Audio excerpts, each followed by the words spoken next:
Olá, boa noite. Domingo, 19 de junho de 2022. Começa agora mais uma edição do programa 62 Minutos, uma produção independente que analisa os principais acontecimentos da semana. Um espaço para entrevistas, debate e opinião com liberdade. Seja muito bem-vindo você que nos acompanha pelo nosso canal no YouTube, programa 62 Minutos, e também pela TV Jovem Pan. Boa noite, Augusto Nunes. Boa noite, Silvio, Rose, Paulo. Tudo bem, Rose? Tudo bem, boa noite, Paulo, Augusto. Sempre aqui, ó, a uma tela de distância, Paulo Figueiredo. Tudo bem por aí nos Estados Unidos? Tudo bem, Silvio, Augusto, Rose, e eu queria começar o programa pedindo a você que está em casa que se inscreva no nosso canal, porque nós somos uma produção independente, então ter você inscrito no nosso canal, ativando o sininho e enviando o programa para outras pessoas faz muita diferença no nosso alcance, e vocês sabem muito bem, é difícil o programa conservador, com uma visão mais conservadora, um programa com gente de direita, ter alcance na nossa era da censura que vivemos hoje em dia. Então, a participação de vocês é muito importante. Isso está dado o recado, Paulo Figueiredo. Aliás, também vou pedir para que você nos siga também nas redes sociais, tem sempre conteúdo extra, tem um material sempre especial, @P62 Minutos. Olha, antes de qualquer pauta, eu quero dizer para você o seguinte: nós vamos agora fazer uma entrevista com o jornalista Alan dos Santos, que gentilmente atendeu o nosso convite e já está conosco plugado. Boa noite, Alan, tudo bem? Boa noite, Silvio, boa noite, Augusto, boa noite, Paulo. Para mim é uma alegria muito grande estar aqui com vocês. Boa noite, Rose. Eu queria falar primeiro a Rose, né? Boa primeiras noite, damas, Alan. né? Mas é um prazer muito grande estar aqui com vocês. Muito obrigado. Alan, eu queria começar perguntando para você como é que está a vida, como é que você tem se virado aí, você que é um raro caso no mundo, o Augusto falava isso antes do programa começar, de um exilado, né, por conta do Supremo Tribunal Federal. Bem, Silvio, a minha situação é um desafio muito grande, até psicologicamente falando, porque quando a Odebrecht, por exemplo, quando o Marcelo Odebrecht, ele disse, né, ele falou para a Polícia Federal que ele enviava mais de $100 mil mensais para a Farc, a empresa Odebrecht continuava operando normalmente, né? E tanto no meu caso como no caso da minha empresa, que nunca fomos indiciados pelas acusações que são feitas pela Polícia Federal junto à investigação do Supremo Tribunal Federal, eu nunca fui indiciado e nunca fui julgado. E a minha empresa ela teve todos os seus bens confiscados, inclusive os meus, né? Tanto na pessoa do CPF quanto no CNPJ. E diante de tudo isso, eu estou tentando vencer o maior desafio da minha vida, que é estar próximo da minha família e, de fato, conseguir tratamento para minha filha. Então, por exemplo, vocês estão vendo, eu estou de viagem aqui, estou num hotel, tentando ver vias para poder trazer a minha família e a minha filhinha para vir ser tratada nos Estados Unidos. Augusto, vamos fazer uma rodada, você, a Rose, depois o Paulo. Alan, boa noite. Eu vou repetir a pergunta que eu faço toda vez que eu te entrevisto. Você já sabe do que é acusado? Augusto, não existe nenhuma acusação, né, formal. Eu estou apenas no inquérito. A única notificação que eu tenho é que eu estou no inquérito do STF e que não há nenhuma tipificação penal. Ninguém diz de qual crime eu estou sendo investigado e continuo sem saber. Nem meus advogados. Boa noite, Alan.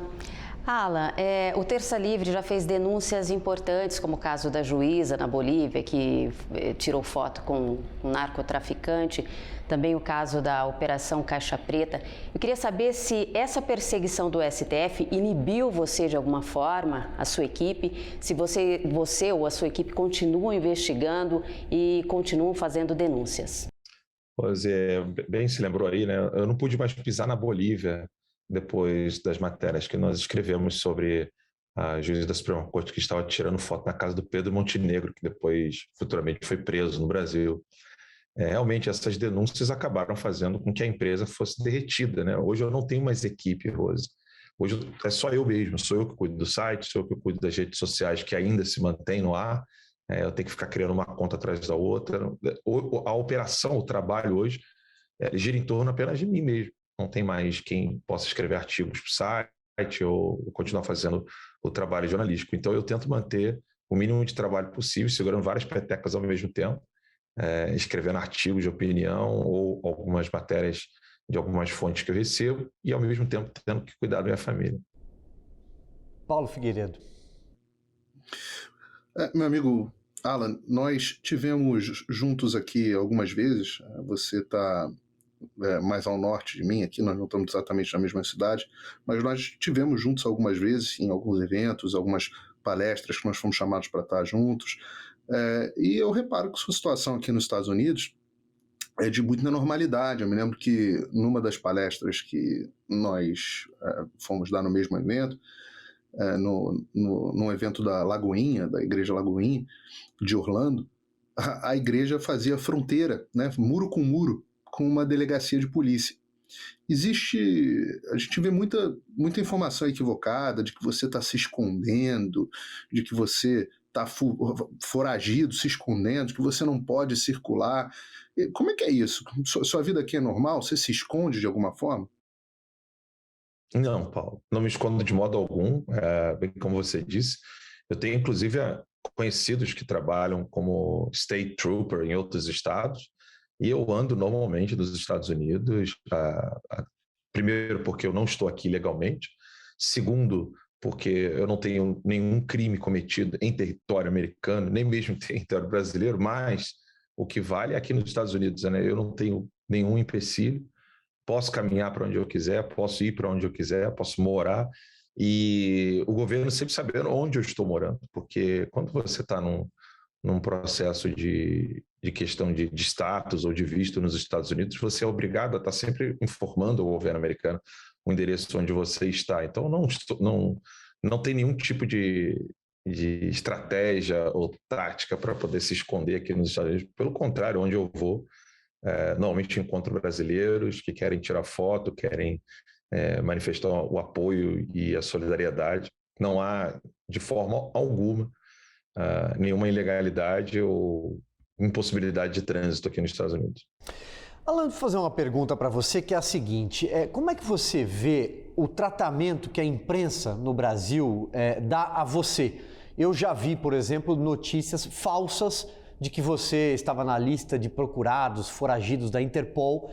Eu já vi jornalistas colocarem nas contas do Twitter, por exemplo, uma foto sua na motociata e escrito embaixo: olha lá, Alexandre de Moraes, achamos o Alan dos Santos, vamos prendê-lo. Como é que você vê a imprensa que, inclusive, trata você como blogueiro, né? Talvez no pior momento da imprensa brasileira na história?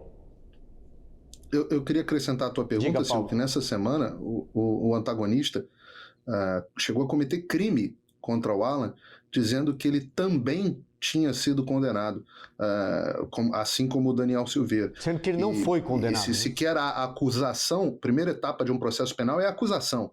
Sequer a acusação, como poderia haver condenação? Então, quando você imputa a alguém crime, você está incorrendo no crime de calúnia, injúria e difamação. Mas assim como o antagonista, outros veículos.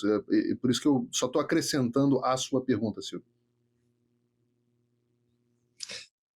Essa semana mesmo aqui, uma jornalista que mora em Orlando, ela colocou lá, né, blogueiro foragido.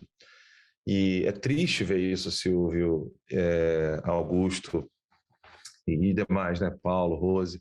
É muito triste ver isso porque eu também estou acompanhando com muito apreço e com muito cuidado, muito esmero, tudo que está acontecendo, por exemplo, na Nicarágua. O jornal o Globo, ao tratar dos jornalistas independentes da Nicarágua, inclusive mostrando fotos vou pegar aqui, ó, inclusive mostrando fotos de aparelhos simples assim para poder usar no celular, sabe? E o jornal o Globo colocou lá jornalistas independentes sendo perseguidos.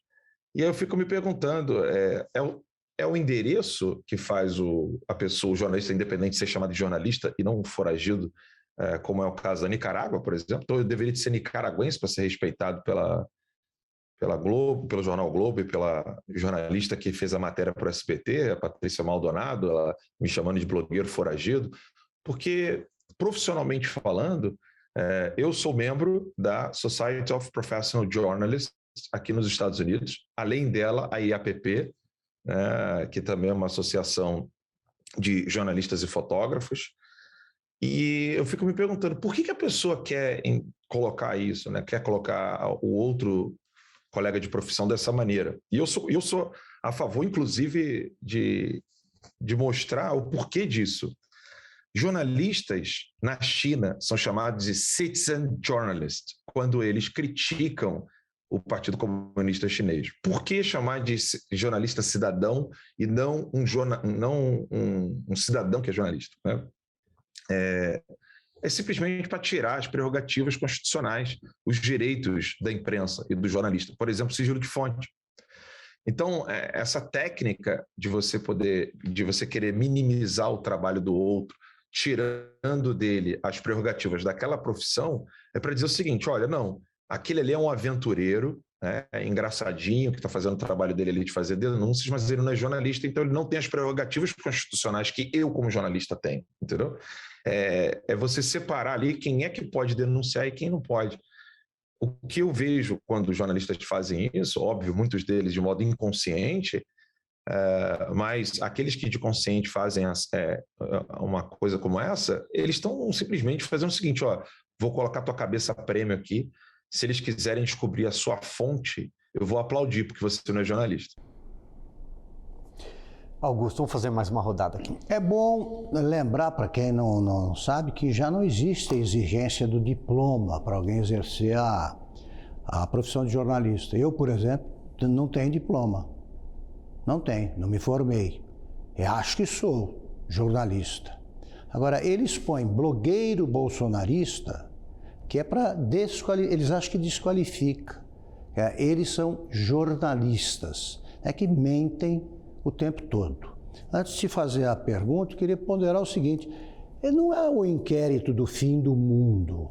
A reportagem publicada na Oeste pelo Zé Roberto Guzzo, o artigo brilhante que ele publicou na penúltima edição, Exato, prova que é o seguinte: é o inquérito do fim da vergonha, né? Do fim da decência, do fim dos escrúpulos. Então eu pergunto ao Alan se algum esquerdista que esteve exilado, né, durante a vigência do AI-5 ou até a anistia, fez chegar a você algum sinal de solidariedade. Augusto, não. Ninguém que ficou anistiado por causa do AI-5 prestou solidariedade, pelo contrário, estão aplaudindo o que está acontecendo. Eu tenho visto isso. Eu vi algumas manifestações de solidariedade indiretas de atores da Globo, de modo surpreendente, porque eu tenho percebido, Augusto, que algumas pessoas estão despertando para o risco e para o tamanho desse perigo. Inclusive o próprio editorial do Globo, acho que 2, 3 dias atrás, manifestou preocupação com essas atitudes do Supremo, e eu acho que está na hora dos jornalistas colocarem a mão na consciência e entender o seguinte: não se brinca com censura, independente de opção até o política. editorial do Globo, né, Alan? Se até o Globo tomou essa posição, né, tomou um susto, é porque a coisa vai de mal a pior, né? Exatamente. E a ditadura, a tirania, ela não escolhe partidos políticos, né? O tirano, ele é sempre um louco, um psicopata, uma pessoa que concentra o poder todo nele. E isso não é bom para ninguém, nunca, nem que seja de direita, de esquerda, ou seja lá do que for. A defesa dos princípios como liberdade de expressão, liberdade religiosa, liberdade de imprensa, eu acho que esses são os princípios fundantes desse grande período de paz que nós conseguimos viver na história da humanidade sem que haja aqueles conflitos sanguinários que nós tínhamos no passado.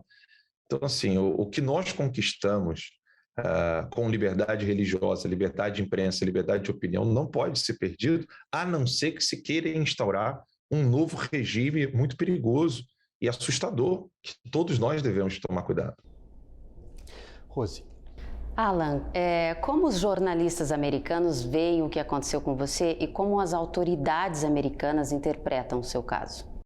Bem, em resposta da própria autoridade americana, a única resposta que eu tenho é que eu recebi uma carta do próprio governo dizendo: você não pode ser retirado daqui, Você está, por enquanto, sob proteção do próprio país, de acordo com as leis do país. E com relação aos profissionais, eu não tenho contato com tanta gente, mas dos que eu tenho contato, que é o Walid Fares, da Fox News, a Ivor Hacker, que era da Fox local de Houston, e tantos outros jornalistas, o Joshua Phillip, da Epoch Times, e tantos outros, eles ficam assustados e pensando assim, meu Deus, e se isso começar a acontecer aqui? Embora já esteja acontecendo de alguma maneira aqui nos Estados Unidos, como aconteceu com o Project Veritas e o James O'Keefe. Então, é um alerta vermelho para o Ocidente, que nós não podemos seguir os passos do Partido Comunista Chinês, ou de Cuba, ou da Coreia do Norte, de cercear a liberdade de imprensa, porque isso aí, uma hora, chega na pessoa que está ali achando que isso nunca vai acontecer com ela, né? Paulo Figueiredo, vamos lá. Alan, uma pergunta direta e objetiva para você. O presidente Bolsonaro esteve na semana passada em Orlando e houve boatos que vocês se encontraram. Se encontraram? Parece que o ministro da Justiça também teve. Se encontraram? Sim ou não? Não, eu simplesmente participei da motociata, filmei para os meus seguidores no Instagram, mas em momento algum tive um encontro com o presidente. Até me arrependo, né, de não ter, talvez, ali pedido algum encontro com o presidente, porque eu não quis nenhum encontro ali, porque eu percebi que a coisa era toda... tinha encontros ali privados com a igreja, ou encontros, acho que com empresários, não sei. Eu sei que eu fui dar palestra e participei da motociata com a maior alegria do mundo, né? Cobrindo ali a motociata como jornalista, e eu gostaria de ter encontrado o presidente, mas não tive a oportunidade de estar frente a frente com ele. Eu gostei do comentário, é isso? Não, Haveria algum empecilho legal? Diga, Paulo. Não, nenhum, Paulo. Se haveria algum empecilho legal do Alan encontrar o presidente? O que o presidente poderia fazer? Nada, né? Porque ele na autoridade americana. O presidente até declarou que o cumprimentaria, gostaria de cumprimentá-lo. Sim, sem dúvida. Existe, desculpa as perguntas subsequentes aqui, mas são relacionadas. Existe alguma esperança sua de receber algum tipo de indulto do presidente Bolsonaro? Ele chegou a falar essa semana que estudaria o caso. Como aconteceu com o Daniel Silveira, né? Sim, eu sinceramente, eu não sou advogado, então eu não sei se uma pessoa que não foi indiciada, uma pessoa que não foi julgada, uma pessoa que está dentro de um inquérito que não tem nem sequer foro para lá estar, ou seja, eu não tenho foro para estar na STF, eu não sou membro do governo, eu não trabalho com o governo, nunca recebi dinheiro do governo, nem dinheiro de SECOM, nem nada. Tanto é que morreu a narrativa, né, de que eu recebi dinheiro do SECOM, acabou, né? Antes viviam falando isso aos quatro ventos, e hoje sabem que não, porque foi quebrado meu sigilo bancário, meu sigilo telemático, etc. E eu não tenho foro para estar na Suprema Corte. Eu não sei se caberia indulto para alguém que não foi indiciado, não foi julgado, etc. Mas abre aí um fio de esperança, né, para mim, pelo menos poder ter uma normalidade financeira, pelo menos para poder pagar o remédio dos meus filhos, né, no caso da TT e dos meus filhos. Isso para mim já seria uma alegria muito grande, né, poder pagar o remédio da TTzinha, né, que está se recuperando de meningite encefalite, e eu não tenho conta bancária no Brasil, né, nem eu, nem a minha empresa, então se o indulto puder ajudar pelo menos nisso, eu ficaria muito feliz, Paulo. Augusto, tem um comentário. Só quero reiterar aí que quem acompanhou essa entrevista, quem acompanha essa conversa, pode constatar que o Alan dos Santos não representa nenhuma ameaça à democracia. Pelo contrário, ele é um democrata. Quem ameaça a democracia é todo ministro do Supremo que age fora da lei, como tem agido o ministro Alexandre de Moraes, e também tem agido vários outros. Quem tem de ser contido é o Supremo. E o Alan precisa voltar urgentemente ao Brasil para que acabe essa injustiça que, essa sim, envergonha o Brasil aos olhos do mundo. E ao me despedir, Alan, como Augusto falou, ao voltar ao Brasil, gostaria de vê-lo aqui. Tá? Já fica consignado o convite para participar em loco aqui do nosso programa e que toda essa história termine rápido. Muito obrigado, viu? Silvio. Oi, o Paulo. Diga, Paulo. Eu posso fazer só uma última rápida pergunta ao Alan? Alan, você está com todas as contas bloqueadas no Brasil. Como é que você sobrevive financeiramente? E se alguém que está nos acompanhando quiser comprar o seu trabalho, como é que a pessoa faz? Contribuir de alguma forma? Como é que a pessoa faz? Paulo, hoje eu não tenho, por exemplo, o pessoal fala de Pix, essas coisas, isso tudo é impossível, porque eu não tenho conta bancária no Brasil. Então, a única maneira da pessoa poder ter algum tipo de assinatura é no meu site, tercalivre.com.br. Lá você tem assinatura de planos, é dessa maneira que eu estou sobrevivendo hoje, por meio do site, tercalivre.com.br.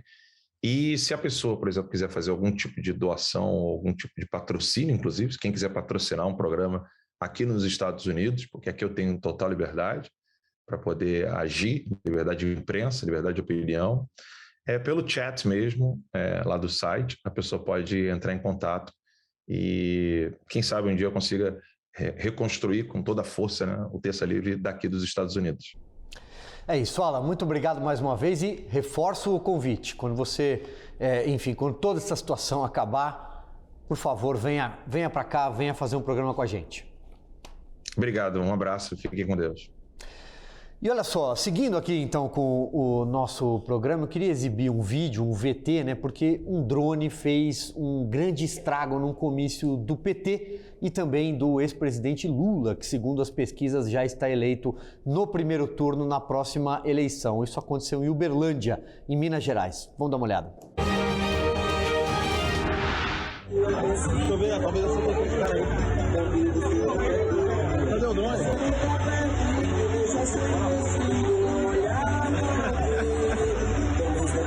Você acredita que esse drone tá jogando b*** nos outros, velho? Olha só, todo mundo correndo.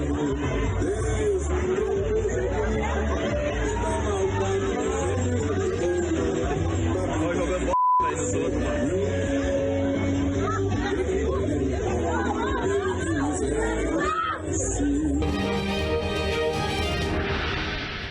Bom, aparentemente eram fezes que o drone estava espalhando, mas o nosso editor aqui, o Thiago Fortuna, disse que era veneno, Augusto Nunes. É o que acontece quando a campanha do PT vai à rua. Eu acho que o vídeo é autoexplicativo, né? Tá dito tudo. Eu não tenho o que acrescentar e ele dispensa legendas também. Agora, o Lula, tão esperto politicamente, que vai chegando aos 100%, nas 102, pesquisas, se a margem de erro oscilar para cima, 102%. Ele escolhe muito mal os parceiros, né? O Alckmin não sabe cantar a Internacional Socialista, como mostrou naquele evento. Ele não sabe a letra, né? Que é o hino dos esquerdistas aí que segue o Lula. Parece ser o hino, também vários outros não decoraram a letra, que é bem ruim. Agora, a aliança com o Calil está se mostrando desastrosa. O Calil já apareceu naquele vídeo em que ele mostra que está enrolado com a justiça trabalhista de todos os modos, né? Ele é um farsante que não paga o que deve ao fisco, não paga o que deve a ex-funcionários, não paga nada e admite isso. E a live de que participaram o Lula e o Alexandre Calil, essa live teve um número absurdamente ridículo de visualizações. E vem aí mais um vídeo que mostra, assim, aparece a primeira parte. O Calil em campanha, ele diz com aquela voz de católico, praticante diário, né? Mas ele está num templo que eu não sei de qual religião exatamente é. Ele diz assim, certamente é protestante, que ele fala pastor, né? Pastor, ele fala, evangélico. Ele fala, pastor, eu queria pedir, eu tenho uma missão a cumprir, e eu queria pedir que o senhor me ajudasse, assim, para que Deus me ajude a ter mais força, porque às vezes me falta força. Aí corta entra Calil Verdadeiro, ou num programa de esportes o entrevistador pergunta assim... É que ele é ex-presidente do Atlético Mineiro. Exatamente. E num programa de esportes o entrevistador pergunta, escuta, Calil, você vai à igreja? Eu? Ele diz, de jeito nenhum. Quando Deus manda eu ir à igreja, eu vou para o bar. Vou para o botequim, fico bebendo. É muito melhor o uísque e tal do que ficar rezando, mano. Aquela reza é uma coisa infernal. Tá? Aí, no fim, ainda querem que eu dê dinheiro. Essa é a declaração do Calil de verdade. Quer dizer, além dos vídeos do Alckmin, nós teremos aí uma safra interessantíssima de vídeos do Calil. Vai nessa, Lula. Paulo Figueiredo, passa a bola aí para você. Aliás, o Paulo tem um recado, inclusive, para você se inscrever no nosso canal. Diga lá, Paulo.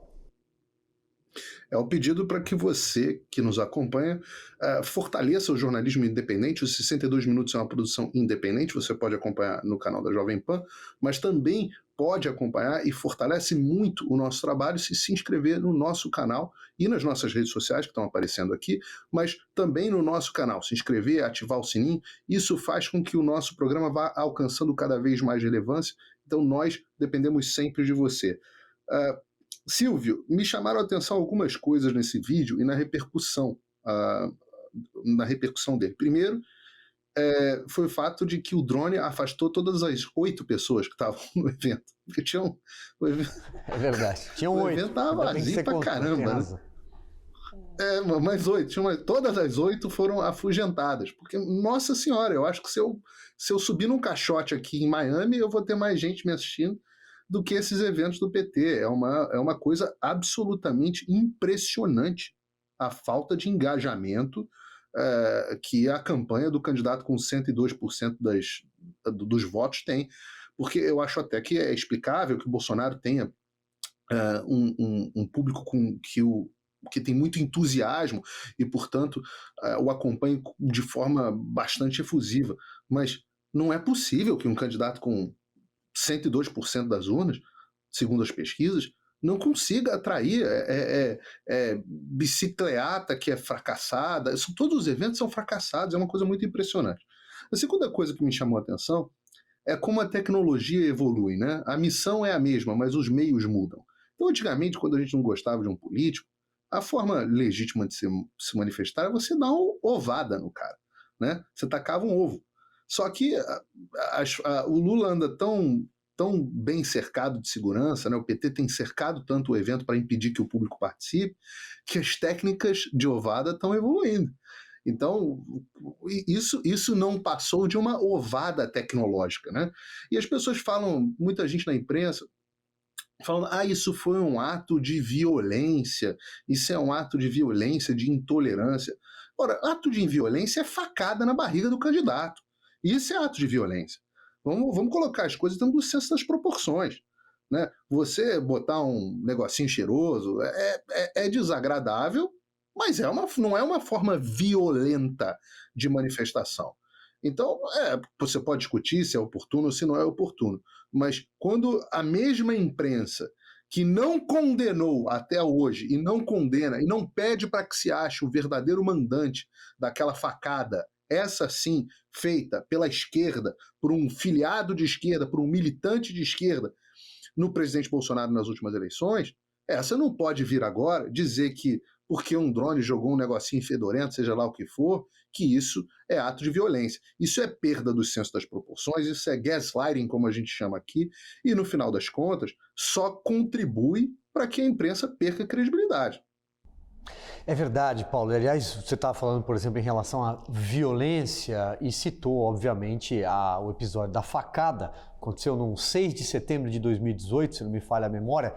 Eu me lembro muito bem quando o PT incentivava as greves aqui de sindicatos aqui em São Paulo, quando o governador era Mário Covas e o Zé Dirceu subia num caminhão e dizia: nós vamos bater neles nas urnas e nas ruas. Você se lembra, Augusto? E o Mário Covas apareceu, sim, com a testa sangrando. Isso é violência, mas naquela época... Ele já com câncer em estágio avançado. É verdade. Mário Covas. Estágio avançado. Mas vamos lá, vamos dar uma suavizada então aqui no nosso programa para aquele quadro favorito. Você que nos acompanha sempre envia vídeos e esse é inusitado. Chico Anísio. Saudade, Chico Anísio. Mãe. Que é, filhinho? Que é? Compra um botãozinho para ajudar a Nicarágua. Ah, que botão, Washington. Não tem dinheiro para fazer a feira. Eu estou passando uma lista aqui do prédio condenando a intervenção americana em Granada. O senhor vai ter a honra de ser o primeiro a assinar. Você tá maluco? Você não sabe que eu sou síndico? Então compra uma camiseta para ajudar El Salvador. Ai, meu Deus. Um botão, um broche, um brinco, um decal. Um decal. Não quer comprar? Um do Tchê. Que tio? Aposto que vai ser o senhor que vai ganhar a Amazon. Washington. Pelo menos compra um bônus para ajudar os metalúrgicos. Oh, meu Deus do céu, mas posto. Você está vendendo bônus para metalúrgicos? Desde quando você é metalúrgico? Mas sou a favor da causa! Operário no poder! Desde a hora que eu te matriculei na PUC! Eu tô com os trabalhadores! E você, por acaso, trabalha, vagabundo? Você precisa arranjar um trabalho, Washington. Esse não quer nada! É um peso morto nas minhas costas! Eu sou universitário! Meu filho, há 4 anos você está no primeiro período, Washington. Eu tô me especializando! Mas você não vai passar, as suas notas são baixíssimas. Eu gostaria de saber o que é que você faz na faculdade! Quer saber? Quero! Eu milito, pai! Eu milito! A gente tem uma crise de riso aqui, né, Augusto? É que o Chico Anísio é um gênio, né? Ele pegava tipos reais, né? Ele faz a caricatura esse de tipos estudante reais. da PUC E sobrevive, claro. Você passa ali pela Vila Madalena, para numa mesa, você vai escutar isso aí. Eu milito, o que você faz? O sujeito tem 30 anos, é afiliado ao PCdoB e vai votar no Congresso da UNE, né? União Nacional dos Estudantes, que tem a carteirinha para pagar meia no cinema, e ele diz, eu milito, né? Ele não estuda, ele milita. O Chico Anísio fazia humor real, hoje você tem humorista a favor da causa errada. Só ele não estava a favor de causa nenhuma, ele fazia rir. Né? Saudade mesmo do Chico Anísio, que hoje não existiria como humorista se prevalecer o politicamente correto. É verdade. Outro dia eu vi uma foto do diretório acadêmico da USP, no curso de Humanas, né? A FEFELESH, a gente pode falar. E assim, todos com cabelo branco, grisalho, jogando bilhar, né? Então, no primeiro período, como o personagem Washington do Chico Anísio. Você quer comentar, Paulo Figueiredo? Eu acho que tem algumas coisas interessantes e ilustrativas. Primeiro, isso que o Augusto falou, como o humor mudou, né? Hoje, esse era um humor. O Chico Anísio tinha suas visões de esquerda, mas fazia humor com esquerda. O humor era feito para gozar o engraçado, né? E hoje o humor está muito capturado pela militância. E quando você transforma arte, né? O humor é uma forma de arte, em propaganda, você, no final das contas, mata a arte. Isso é um dos pontos. O segundo ponto é algumas mudanças ocorreram desde esse quadro do Chico Anísio para cá. Primeiro, as universidades, esse personagem caricato, né, que era caricato na época, e por isso que ele estava na televisão, ele se tornou não mais caricato, ele se tornou real. Nas universidades, se você for nas universidades hoje, principalmente, tem até um meme, né? Antes e depois da federal. Sujeito antes da federal e depois da federal. E o sujeito é completamente transformado. Esse processo se agravou muito. Né? Pais hoje mandam os seus filhos para as universidades, uma universidade humana, se for para a federal, ele volta absolutamente irreconhecível. Em vez de aprender as matérias que tinha que aprender, ele acaba aprendendo militância política. Mas o que mudou, a outra mudança é o fato de que ele brinca ali, eu sou metalúrgico, eu vou defender não sei o quê, e eu acho impressionante como a esquerda se afastou completamente da classe operária e trabalhadora. Hoje, os trabalhadores, ou seja, a classe média trabalhadora, o que chamam nos Estados Unidos de blue collar, o trabalhador braçal, o trabalhador comum, esses caras votam todos no Bolsonaro. O voto do PT é supostamente o que, em geral, não está nem com trabalho, né? Aqueles que ganham menos de 2 salários mínimos, a renda familiar, e o burguesão, o estudantão, essa elite burguesa das grandes cidades, que aí no quadro do Chico Anísio é o pai tentando dar juízo para o filho, mas hoje muitos desses que eram os filhos viraram os pais, viraram os burguesinhos da elite paulista, por exemplo, no carioca, etc. E a esquerda ficou com esses votos, né? Os raivosos e revoltados. Mas o trabalhador, que lá naquela época era lá o metalúrgico, o trabalhador braçal e o trabalhador do campo, que historicamente apoiavam sempre a esquerda, esses se arrependeram completamente e hoje vota todo mundo no Bolsonaro, e eu acho essa mudança digna de nota. Queria lembrar um episódio que é muito revelador. O Luiz Fernando Veríssimo tinha um personagem, a velhinha de Bagé, que duvidava, que acreditava em qualquer presidente, não é isso? Acreditava no presidente, por exemplo, qualquer coisa que o presidente fizesse, ela acreditava, tal, era única. Quando o Lula ganhou a eleição, o Veríssimo matou a velhinha de Bagé. Por quê? Porque ela teria que dizer que acreditava no Lula. Como ele era um dos apaixonados pelo Lula, ele matou o personagem e espalhou que ele matava pelo seguinte: ela não acredita em nenhum, ela acredita em qualquer presidente, então não faz sentido continuar. Não, é porque o Lula tinha sido eleito. Você pode esperar de um humor desse tipo. E tem um outro lado aí também que a gente sempre bate nessa tecla, a doutrinação na sala de aula, né? Eu me lembro, por exemplo, já que a gente está falando de universidades, tem um livro muito bom chamado Lavagem Cerebral, do Ben Shapiro, que é um advogado e radialista americano, conservador, que trata justamente isso, como a universidade doutrina esse pensamento de esquerda, especialmente nos cursos de humanas, como ninguém sai ileso se passar por um curso de humanas no Brasil, especialmente numa faculdade pública, mas também nas salas de aula. Agora isso está acontecendo nos colégios, não é, Rosa? Também, você vê quanto tempo tem esse vídeo e a situação continua a mesma, né, dos estudantes. Eu conheci uns 2 casos aí que os pais perderam os filhos na Universidade Federal. Eu mesma, quando a minha filha quis cursar e ela quis prestar numa Universidade Federal, nós falamos não, você vai para uma particular justamente por isso. Então essa é a preocupação dos pais hoje em dia. Você educa o seu filho e quando ele vai para a faculdade você corre o risco de perder o seu filho mesmo. É verdade. E para finalizar, Augusto Nunes, tem uma reportagem nessa semana, agora que passou, no jornal Folha de São Paulo, cujo título era, aliás, lembrada inclusive na reportagem de capa da Revista Oeste sobre o Partido da Imprensa. Fica aqui um convite para você também para assinar a revista oeste.com. Falava assim: saiba como Lula é inocente sem ter sido inocentado. Esse é o título da matéria. Eu li, eu não entendi nada. Não dá, só entendi a intenção. Eles querem dizer que o Lula não tem culpa nenhuma, embora tenha.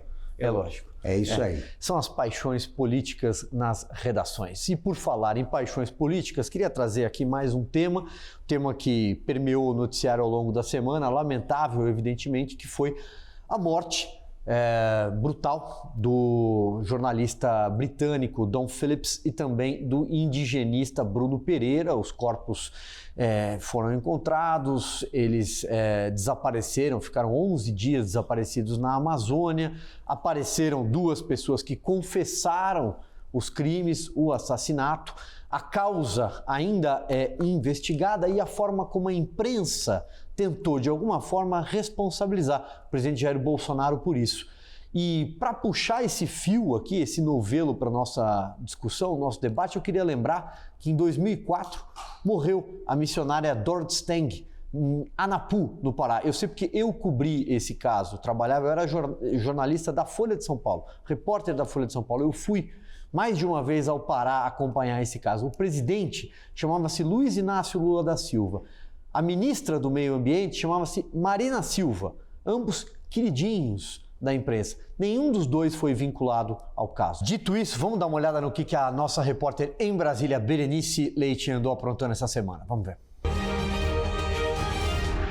Uma comissão no Senado vai investigar nos próximos 60 dias os ataques recorrentes aos defensores da Amazônia e possíveis omissões do governo na proteção de ativistas ambientais. Há um descaso completo com relação às Forças Armadas, à Polícia Federal, né? Falta contingente, falta recurso.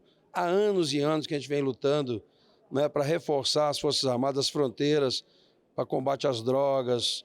Né? O que está acontecendo hoje é isso, né? O governo, não investiu. Nós temos uma Polícia Federal hoje sucateada, com poucas pessoas. Além da comissão no Senado, o ministro do Supremo Tribunal Federal, Luiz Roberto Barroso, intimou o ministro da Justiça sobre os desaparecimentos e estabeleceu um prazo para o governo federal apresentar um relatório detalhado com todas as providências adotadas nas buscas. O desaparecimento de pessoas em regiões conflituosas já fez outras vítimas no passado.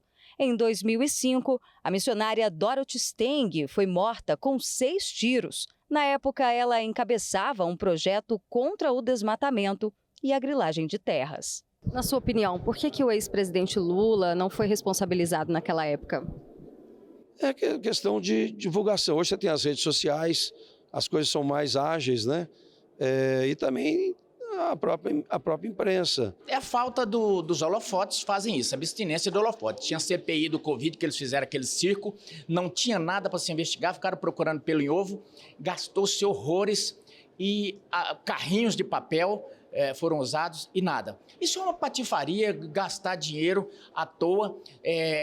O que eles podem fazer a mais ou melhor do que a Polícia Federal, o Exército e a Marinha Aeronáutica estão fazendo? E mais as pessoas que estão lá. Então, assim, é só proforma, é só fachada para poder vir para frente das câmeras, dar entrevista e ganhar um votinho. Na morte da Dorothy Steng, é o seguinte, os culpados eram os assassinos. Era um consórcio de fazendeiros, guerrilheiros. Agora, eles tentaram, desde o primeiro momento, atribuir alguma culpa, ou toda a culpa, ao governo Bolsonaro ou ao Bolsonaro especificamente, ao presidente. O ministro Barroso, ele conseguiu soltar uma decisão em resposta a uma petição de uma entidade indígena. Ele conseguiu cobrar o governo, ele tinha de fazer o que já estava fazendo. Ele disse, tem que identificar os autores, e de passagem ele vai dizendo, por que não cuida das áreas indígenas? Já interrompendo, sabe quantos homens foram destacados, foram deslocados para essa operação? 250 homens do 16º Batalhão de Selva, que fica em Tefé, no Amazonas, fora a Polícia Federal e a Polícia Estadual. 250 homens, drones, helicópteros. Ele deu 5 dias para que o governo explicasse por que não estava fazendo nada quando estava fazendo tudo, como você bem lembrou. E fixa a multa.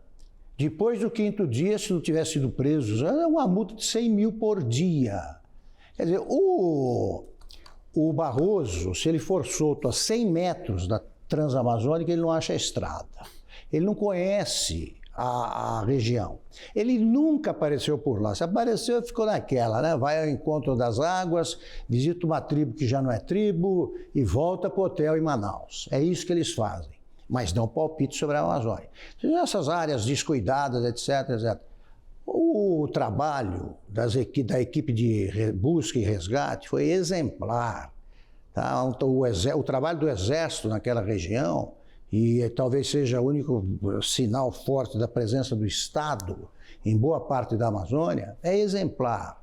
E, no entanto, é tratado assim por esses ministros, né? Enquanto Fachin, proíbe a polícia de subir os morros do Rio sem jamais ter ido a qualquer ensaio de escola de samba, com segurança, não conhece morro. Então, eles deliberam sobre o desconhecido. Nessa, o Barroso se superou e foi ridicularizado. Agora, a Folha de sexta-feira também, não digo que se superou, porque é difícil saber, né? É difícil. Ele diz o seguinte, né? Foram presos os assassinos, mas falta o mandante. Quem deve ser o mandante? Jair Bolsonaro. É o que eles vão tentar fazer. Bolsonaro foi responsável até pelo terremoto do Acre, é que ainda não descobriram. E é uma região muito extensa e perigosa, né? Nós temos lá o caso dos piratas da Amazonas, e também em 2017 teve a morte daquela britânica que estava com um caiaque, que foi degolada, foi estuprada, e nenhum presidente foi acusado disso. Em 2018 também o caso de uma família americana, que eles até fugiram desse barco que foi atacado por esses piratas, e nenhum presidente foi foi responsabilizado por isso. É muito grave o que está acontecendo, porque o que eu vejo é que existem dois Brasis. Porque um Brasil de direita é governado por Jair Bolsonaro e o Brasil da esquerda está sendo governado pelo STF, que atende aos pedidos deles. É verdade. E aí, Paulo, a criminalidade na Amazônia é um problema de todos os governos. Isso é muito anterior à democratização, à redemocratização do país. Isso é muito antigo. Criminalidade ali é algo que nunca nenhum governo conseguiu resolver. Você tem grileiro, madeireiro, ilegal, o PCC, você tem problema de patrulha de fronteira, porque tem outros países ali, narcotraficantes passando de um lado para o outro. É um problema grave, né? Mas parece que começou agora, com Jair Bolsonaro, Paulo. Sabe quando é que vai ser resolvido? Nunca, porque é humanamente impossível resolver. As pessoas não têm dimensão do que é o tamanho da Amazônia. A Amazônia é mais da metade do território brasileiro. Se a Amazônia fosse um país, seria um dos maiores países do mundo. Só que é um país com todos esses problemas que você citou. As pessoas falam de problema na Amazônia. O problema da Amazônia não é um problema só. Você tem problemas fronteiriços com mais de um país, problemas fronteiriços com narco-estados e estados parcialmente ocupados pelo narcotráfico, quando não completamente ocupados, como é o caso da Venezuela, que o governo e o narcotráfico são a mesma coisa. Você tem problema com garimpeiro, problema com madeireiro, problema com ONG internacional, problema fundiário. Os problemas fundiários são de naturezas diferentes. E tudo isso é porque as pessoas não têm dimensão do quão fechada é uma mata na Amazônia. Quando esse caso começou, eu liguei para um amigo meu que foi comandante das Forças Especiais do Exército Brasileiro na Amazônia. Ele falou assim: Paulo, pode mandar 10 mil homens. Não é quanto. E parece que eles estão com os mateiros lá experientes e tudo mais, talvez ajude, mas é para tirar foto mandar homem, porque a não ser que você saiba onde você está indo, é até perda de tempo. Porque é um problema de uma densidade, literalmente, porque a floresta é muito densa, que é irresolvível. E eu confesso que ele ficou também, mas eu fiquei absolutamente impressionado com o trabalho da polícia de ter conseguido, de alguma forma, chegar aos responsáveis. É impressionante. Isso deveria estar sendo considerado um caso de enorme sucesso. Case de sucesso. Agora, posto tudo isso, quando vocês... Continua, Silvio. Não, eu tô corroborando, tô dizendo que é um caso de sucesso, absolutamente. Enorme sucesso, tem que bater palma para esses homens, porque é uma coisa de uma complexidade incrível. Agora, posto tudo isso, eu confesso que quando a gente começou a discutir, colocar esse assunto na pauta ou não do programa, e foi ao longo da semana, eu falei assim, pô, mas esse é um assunto esse assunto não tem nada a ver com política, que normalmente é a área que a gente explora mais. Esse assunto é um assunto é uma fatalidade, é igual o rapaz que caiu no mar no Rio de Janeiro. Isso aí é uma pessoa que resolveu ir para dentro da floresta amazônica e tal, e aí se sujeita aos problemas todos da floresta. Podia ter sido comido por um felino, alguma coisa assim, um jacaré, sei lá. É perigo, você vai para o meio de uma floresta desarmado, sem saber o que você está fazendo, é perigoso, né? Não é desenho animado. E aí eu comecei a reparar que as pessoas estavam começando a colocar... comecei a entender por que vocês queriam colocar na pauta, por causa do nível de loucura que essa notícia reflete. Esse é o ponto. Porque ela reflete, uma imprensa que está doente mental, que consegue associar este assunto ao Bolsonaro de alguma forma. Então, o sujeito vai lá, resolve fazer uma excursão, sei lá por que motivo, na Amazônia, lugar perigosíssimo, com todos os problemas que eu citei, morre e a culpa é do Bolsonaro. Eu falo, meu Deus, todos os problemas do mundo são culpa do Bolsonaro. E um colega aqui de Jovem Pan, debatendo comigo, realmente conseguiu ouvir que o cara estava conseguindo colocar esse problema na conta do Bolsonaro, na cabeça dele, realmente com problemas. E eu falei assim, como pode isso? Como pode uma pessoa distorcer a realidade dessa forma? Aí o outro lado que reflete, que a Rose falou bem, é uma loucura de... Até o ministro Fux, que é sempre uma incógnita para mim, criando CNJ, força-tarefa, atribuição do judiciário procurar gente na Amazônia. O ministro Barroso é um louco. Procurar gente na Amazônia. E aí quem que ele chama? Chama o cara das forças especiais? Não, ele chama o Wagner Moura. Como é que está acontecendo? Como é que isso se tornou normal? Uma autoridade falar assim, não, é culpa do Bolsonaro, o governo não está fazendo o que tem que fazer, com 250 homens do batalhão da Amazônia. Então vamos resolver o problema, vamos chamar o Wagner Moura. Aí precisa saber, Ou seja, precisa entender se ele chamou o Capitão Nascimento ou o Marighella, né? Exato. Os dois, o Wagner Moura em que momento? Não, e é o seguinte, a era da insanidade mesmo. Eu, nesse artigo, escrevi o seguinte, se o ministro Barroso está interessado realmente no problema dos desaparecidos e não no sumiço do governo Bolsonaro, ele devia, então, continuar nessa causa. E sugeria a ele o seguinte, que trate de encontrar ou dê prazo para que os governos estaduais que são responsáveis pela segurança encontrem os mais de 6.700 brasileiros desaparecidos em 2021. São mais de 170 por dia. Então, gente a procurar não falta, né? O que falta é vontade. O que o ministro Barroso quer é derrubar o governo. E não vai conseguir. É verdade. E o Paulo tocou num ponto interessante aqui, que é o sucesso dessa operação de busca. Eu me lembro também, em outra cobertura que, enfim, me marcou, em 2006, o avião da Gol, o voo 907, que colidiu com o Legacy, e o trabalho, a dificuldade que foi para localizar aqueles corpos, né? E olha esse trabalho que os 250 homens do Batalhão de Selva e da Polícia Federal encontraram aquele material que estava submerso. Exatamente. Né? Num rio, amarrado numa árvore submersa, uma coisa de louco. Bom, como o Augusto Nunes citou o ministro Barroso, eu queria citar outro ministro do Supremo Tribunal Federal, também lembrado aqui. O Supremo não dá sossego, Brasil. Não dá sossego. Por que será, né? Alexandre de Moraes foi eleito para comandar o Tribunal Superior Eleitoral. E eu sempre gosto de lembrar que o Tribunal Superior Eleitoral é coisa nossa, né? É uma jabuticaba brasileira que custa 10 bilhões de reais para você que está aí assistindo a gente, pagador de impostos, né? Inclusive em ano não eleitoral, ele custa 10 bilhões de reais. O vice na corte é Ricardo Lewandowski, porque eles vão passando em rodízio. São 7 integrantes na cúpula do TSE, mas só 3 é que mandam, que são justamente os 3 ministros do TSE. E aí eu me recordo, meu caro Augusto Nunes, Rose, Paulo Figueiredo, de uma entrevista do ex-ministro do TSE, Marco Aurélio Mello, à BBC Brasil, e que ele disse o seguinte, frase dele, atenção Alexandre de Moraes, frase do ex-ministro Marco Aurélio, eu estou prevendo tempestades com Alexandre de Moraes à frente do TSE, comandando as eleições deste ano. Mas é o que ele provoca, né? Por onde passa. Você lembrou bem, a justiça eleitoral, ela existe, que é para que eles ganhem em dobro.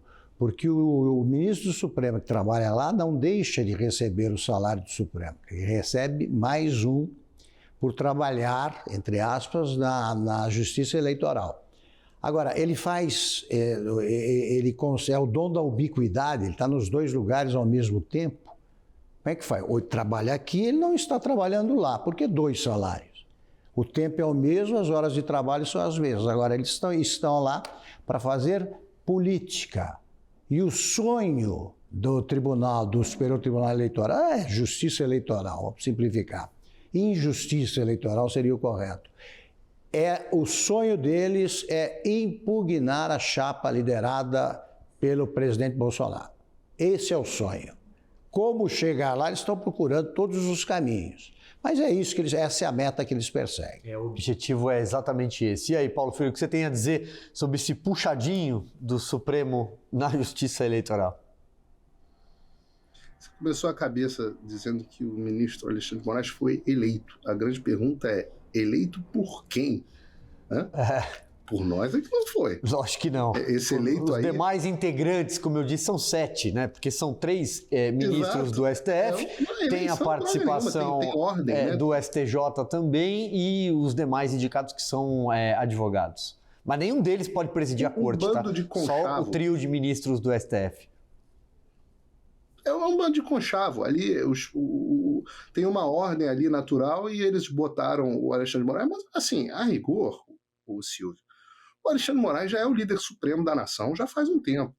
Esse cargo dele é igual o cargo do Xi Jinping, que nem sei qual é o cargo oficial do Xi Jinping, pode mudar, não faz diferença. Quem manda na China, por exemplo, não necessariamente é o presidente, às vezes é o líder do partido, às vezes é o presidente da Assembleia, não importa. Quem manda é quem manda. E quem manda no Brasil é o Alexandre de Moraes. Ele decide, nós entrevistamos agora no início do programa um dos seus presos políticos, fecha jornal, persegue, fecha conta, decide política tributária, decide... ele é o líder supremo do país. Então, o cargo de TSE, de presidente do TSE, acho até pouco, acho um rebaixamento diante das suas atribuições magnânimas de grande líder da nossa nação. Não sei como é que a gente não tem estátua para ele, daqui a pouco vai aprendendo na escola. Esse é o caminho natural. Não dá ideia, Paulo, pelo amor de Deus. E aí a novela continua, né? Alexandre de Moraes manda, Alexandre de Moraes determina, Alexandre de Moraes manda se explicar. Mas, na verdade, quem tem que se explicar é o TSE. Por que é que o Brasil não pode ter urnas eletrônicas modernas como nos outros países? As urnas que estão aqui são de primeira geração. Isso quer dizer que são modernas? Não. Quer dizer que são as mais antigas. Os outros países já estão aí com terceira geração para cima e ainda tem o voto auditável.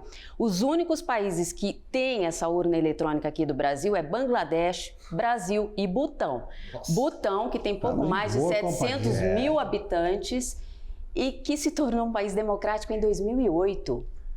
Em 2008, e é esse modelo de regime democrático que o senhor ministro Barroso e companhia pautam as eleições do Brasil, eu não confio nas urnas eletrônicas brasileiras. E aí, vão me prender por isso? Vão prender o presidente da República por isso? Vão prender todos os cidadãos que contestarem, que pedem eleições transparentes? O Brasil caminha para eleições a bico de pena do TSE, como era feito na República Antiga. É muito triste.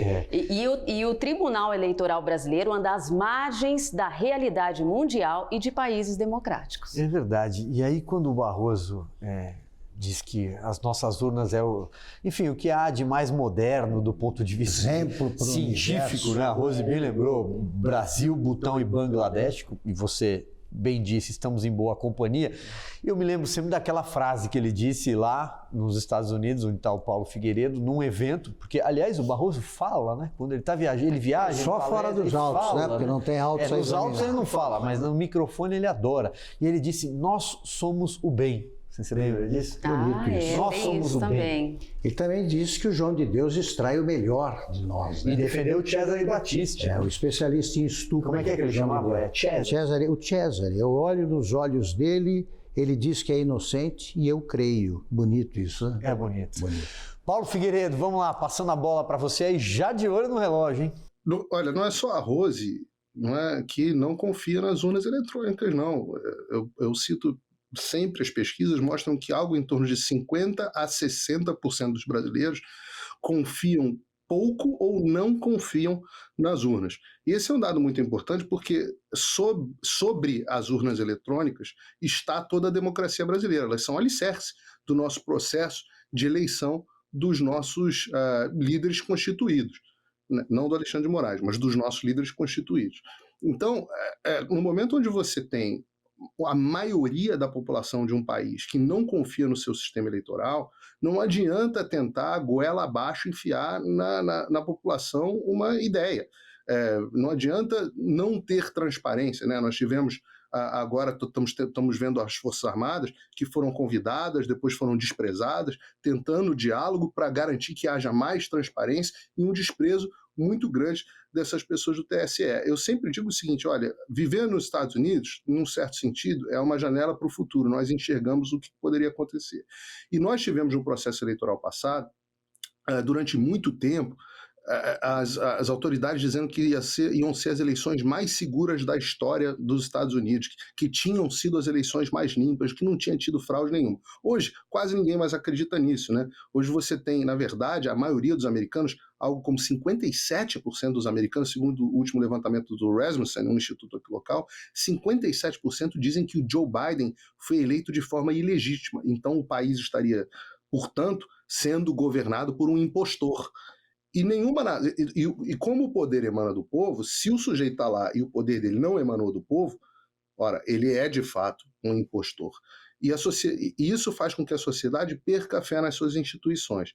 O que me faz questionar se não é esse o objetivo final. Porque, ora, a doutrina marxista diz que você deve destruir a superestrutura, ou seja, as instituições que protegem o sistema que está na infraestrutura. Então, no final das contas, eu sempre tenho a dúvida. Será que a ideia deles é chegar ao poder através de fraude nas eleições? Ou é, como diz o Zé Dirceu, tomar o poder através da destruição das instituições, que são coisas, ainda segundo o Zé Dirceu, bastante diferentes. Correndo contra o relógio, vamos dar uma olhada agora nas mensagens. Você que fez esse programa com a gente, girando, produção, vamos lá. Colocando na tela, temos mensagem do Instagram, selfie. Gosto muito quando o pessoal manda selfie assistindo. Esse é da semana passada, os melhores comentários, imperdível. Obrigado, Ziza. Augusto, tem uma mensagem para você ali, ó. Olha lá. Rosemary Bacelar, mestre Augusto, brilhantando ainda mais esse programa. Rosemary Bacelar, do Rio de Janeiro. Obrigado, Rosemary. E aí, para Rose, o que chegou? Vamos lá? Cida Santos, parabéns pelo belo programa, sou fã. Paulo Figueiredo, Pesca 1 aí nos Estados Unidos. Hélio Rangel, tenho acompanhado esse excelente programa aqui diretamente da Flórida, meu vizinho. Ótimas questões que são colocadas em discussão, que nos dão a esperança de termos sempre programas verdadeiros como esse. Obrigado, Elcio. Vamos lá, tenho mais 30 segundos, produção, direto de Curitiba, Laerte Fanquin. Muito obrigado, Laerte. Estamos com pressa. Vamos lá, Augustão. João Carlos Aparício, obrigado por ter a opção de assistir esse programa, especialmente aos domingos à noite. A TV é um tédio. Rose. Antônio Júnior, 62, é o verdadeiro show da vida nas noites de domingo. Parabéns, obrigada, Antônio. É isso aí, obrigado. Para amarrar, Paulo Figueiredo, último. Umbigo da banana. Como é bom terminar o domingo com esse bate-papo agradável, inteligente, informativo, sensacional.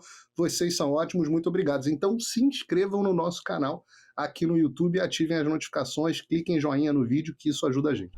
Isso aí. Paulo Figueiredo, um grande abraço para você. Para você também, Silvio. Augusto, Rose. Boa noite, Rose. Vambora, Rose. Vamos, boa noite a todos. Vambora, pessoal. Muito obrigado a você pela sua companhia, muito obrigado pela sua audiência, um ótimo finalzinho de domingo, semana que vem tem mais. Até lá!